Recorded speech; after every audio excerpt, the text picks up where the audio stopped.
মন্দিরের লাড্ডুতে চর্বি ব্যবহারের খবরে তোলপাড় চলছে ভারতের অন্ধ্রপ্রদেশে। বিখ্যাত তিরুপতি মন্দিরের লাড্ডুতে ঘিয়ের পরিবর্তে গরু, শূকর এবং মাছের চর্বি ব্যবহারের অভিযোগ উঠেছে। মুখ্যমন্ত্রী চন্দ্রবাবু নাইডুর দাবি, সাবেক ওয়াইএসআর কংগ্রেস পার্টির আমলে এই কাজ হতো, আর এই বিষয়টি সুপ্রিম কোর্ট পর্যন্ত গড়িয়েছে। এ নিয়ে রাজ্য সরকার ও মন্দির কর্তৃপক্ষের কাছে রিপোর্ট তলব করেছেন কেন্দ্রীয় স্বাস্থ্যমন্ত্রী। পুরানো দিয়ে নতুন নিতে আজই চলে আসুন আপনার নিকটস্থ ওয়ালটন শোরুমে। অন্ধ্রপ্রদেশের তিরুপতিতে তিরুমালা মন্দিরের প্রসাদের লাড্ডুতে ভেজাল হিসেবে পশুর চর্বিযুক্ত ঘি মেশানোর অভিযোগে চলছে তোলপাড়। গেল বুধবার বিতর্কের সূত্রপাত করেন রাজ্যের মুখ্যমন্ত্রী চন্দ্রবাবু নাইডু। অভিযোগ করেন, বিখ্যাত তিরুপতি লাড্ডুতে ব্যবহার করা হতো গরু ও শুয়োরের চর্বি এবং মাছের তেল। সাবেক ওয়াইএসআর কংগ্রেস পার্টির আমলে হতো এই কাজ।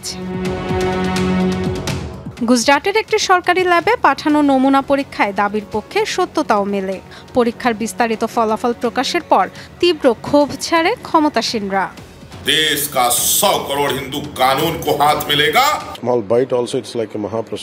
মন্দিরের পবিত্রতার বিষয়ে যাদের মূল্যবোধ ও শ্রদ্ধা নেই, তারা যদি দায়িত্ব পায়, এমন ঘটনায় হওয়ার কথা। বহু বছর ধরে সবচেয়ে বিশ্বস্ত সূত্রগুলো থেকে কাঁচামাল সংগ্রহ করে এই প্রসাদ বানানো হতো।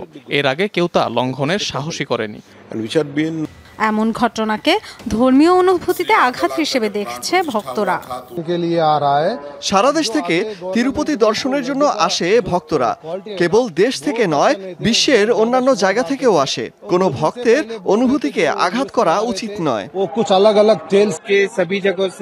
বহু বছর ধরে এখানে আসছি। যারা অপকর্মে জড়িত তাদের বিরুদ্ধে ব্যবস্থা নেওয়া দরকার। বিতর্ক গড়িয়েছে সুপ্রিম কোর্ট পর্যন্ত। ধর্মীয় অধিকার রক্ষার দাবিতে মামলা দায়ের করেছেন এক আইনজীবী। প্রতিক্রিয়া জানিয়েছে কেন্দ্রীয় সরকারও। অন্ধ্রপ্রদেশের মুখ্যমন্ত্রী চন্দ্রবাবু নাইডুর কাছে বিস্তারিত রিপোর্ট চেয়ে পাঠিয়েছেন স্বাস্থ্যমন্ত্রী জেপি নাড্ডা। যখনই এই খবর পেয়েছি, চন্দ্রবাবু নাইডুর সাথে কথা বলেছি। পূর্ণাঙ্গ রিপোর্ট পাঠাতে বলেছি। তথ্য প্রমাণ অনুযায়ী প্রয়োজনীয় ব্যবস্থা নেওয়া হবে। ওয়াইএসআর কংগ্রেস সরকারের দিকে অভিযোগের আঙুল ওঠায় তীব্র প্রতিক্রিয়া জানিয়েছে দলটি। সাবেক মুখ্যমন্ত্রী জগনমোহনের দাবি, নোংরা রাজনীতি করছেন চন্দ্রবাবু নাইডু। লাড্ডুতে পশুর চর্বি মেশানোর ঘটনায় বিচার বিভাগীয় তদন্তের দাবি জানিয়েছেন তিনি। Dorothy Tasrin, Jamuna news.